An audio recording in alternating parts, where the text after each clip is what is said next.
น่ากลัวเฮ้ยขมองอ่ะอย่ามองไม่มีอะไรแล้วเรามองไปข้างล่างเฮ้ยเรามองมันน่ากลัวจริงนะแกน่ากลัวเหมือนกับวัดใจที่ครั้งแรกที่พ่อนะ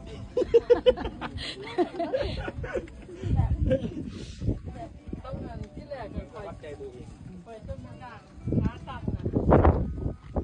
ไปเรื่องไหนตาแล้วอ่ะ มึงเป็นไง ดี อยู่งานเลยถ่ายไปเป็นอ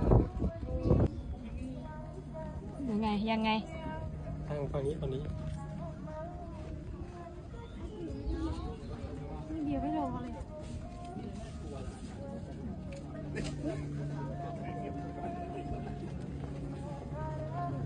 กลัวไหม ไม่กลัวแล้วชินแล้ว รู้มาก